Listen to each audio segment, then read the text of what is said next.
Motorhome itu sekarang menurut gue itu jadi sebuah lifestyle juga. Gue rasa itu semakin berkembang semenjak ada pandemi ini. Terus semenjak pandemi ini karena gue akhirnya ikut coba hidup di dalam mobil, akhirnya gue juga jadi mendalami dan tertarik banget. Belajar untuk sederhana, belajar untuk menikmati diri kita di tengah apapun lingkungannya, di tengah apapun situasinya, di tengah apapun kondisinya. Itu yang buat gue semakin tertarik sama motorhome ya. Gimana gue sama keluarga bisa pergi ke suatu tempat dan mensyukuri apa yang ada.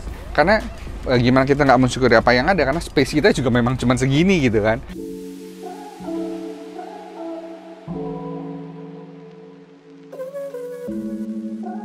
Jadi mobil saya ini itu memakai Toyota Hiace Commuter. Kita pakai, kita pilih karena dimensinya memang dia sudah besar. Tidak perlu ada penambahan bodi dan lain-lain. Jadi udah space-nya udah cukup luas ya. Terus bentuknya juga boxy. Kan kita bisa bangun dari atas sampai bawah cenderung rata ya. Jadi kita mau penempatan kompartemen, casing dan lain-lain itu lebih mudah. Kalau kendalanya sebenarnya tidak banyak ya, karena ini satu kendaraan yang memang kalau misalnya mengalami trouble, spare partnya cukup banyak di mana-mana. Paling cuman pernah hanya perlu ganti filter solarnya saja. Kalau untuk kerusakan mesin enggak, karena memang sebelum jalan itu biasa kita sudah cek sebelumnya, terus kita rawat. Kalau memang sudah harus diganti, ya harus diganti. Termasuk oli, minyak rem, dan lain-lain itu memang sudah harus waktunya diganti, ya kita harus ganti. Itu preventifnya dari sana.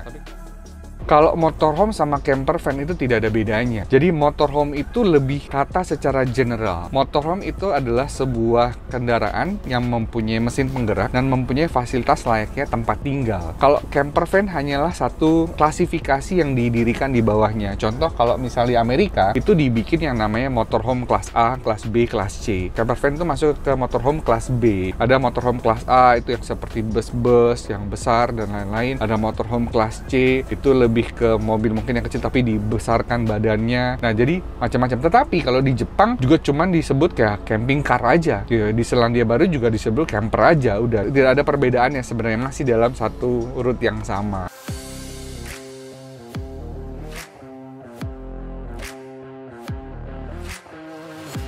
Kenapa bisa di Baze? Jadi workshop ini adalah milik daripada om kita, dari keluarga kita sendiri. Waktu itu sudah kita pernah buat motorhome di tahun 2018 dan dipamerkan di ICE-BSD. Kita melihat bahwa sejalan dengan infrastruktur, ini satu saat pasti akan menjadi satu gaya hidup juga, tren juga. Tapi pada waktu itu mungkin masih orang baru ngeliat di TV, baru oh itu yang namanya RV, oh seru ya. Tapi belum pernah punya experience. Tidak harus sebuah motorhome itu harus futuristik, harus mewah, itu enggak. Tapi motorhome adalah itu tadi, sebuah kendaraan yang punya fasilitas tempat tinggal. Entah itu ada kelistrikannya, entah itu ada misalnya sumber airnya, terus kemudian ada tempat tidurnya. Jadi sebenarnya yang paling penting asal ada itu. Walaupun bentuknya sederhana, ya sebenarnya itu sih kalau motorhome juga. Nah sama kayak kita rumah atau kita punya kos-kosan gitu ya. Kita kos-kosannya ya memang segitu. Cuman kita mau taruh barang-barang TV-nya yang TV tabung, atau kita mau taruh TV yang terbaru, yang tipis, atau kita misalnya mau taruh bednya yang biasa cuman tikar, ditaruh kasur di bawah, atau kita bikinin bednya, sah-sah aja. Jadi sebenarnya kalau di dalamnya itu adalah pilihan masing-masing sih.